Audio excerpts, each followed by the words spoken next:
Hey everybody, it's me, Patrick, here with your Chapter 3. We're going to talk about Chapter 3 a little bit. The other week I was watching X Factor, the new TV show with Simon Cowell and Paula Abdul, where they watch people sing and they tell them they're good, they tell them they're bad. And I got to thinking about Chapter 3, which is all about the self.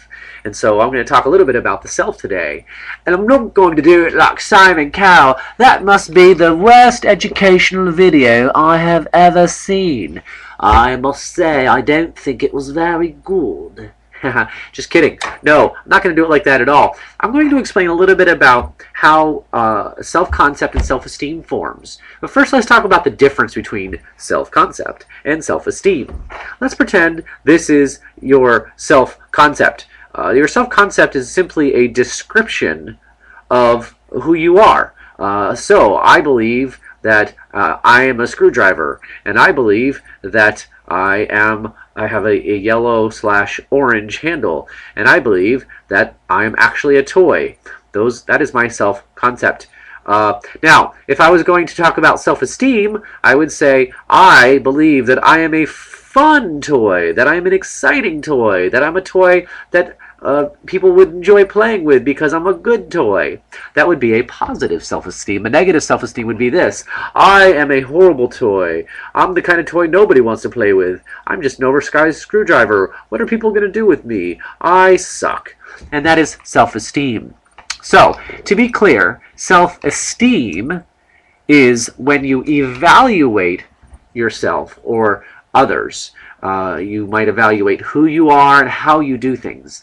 On the X Factor or American Idol, people have a positive or negative self-esteem regarding how good of a singer they are. I believe I'm a very good singer. I believe I'm not a great singer. That's self-esteem.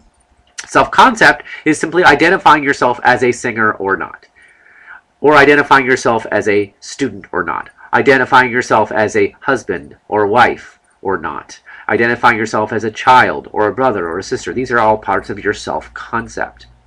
When you start placing value on these parts of your self-concept, that is going to affect your self-esteem.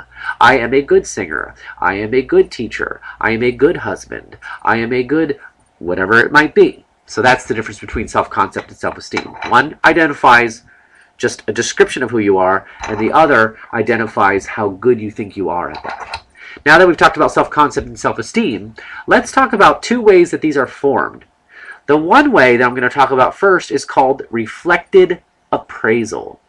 Reflected appraisal is when somebody tells you you are good at something, and therefore you think you're good at something.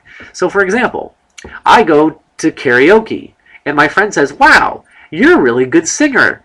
And all of a sudden, I feel like, yeah, I am a good singer because somebody told me that I'm a good singer.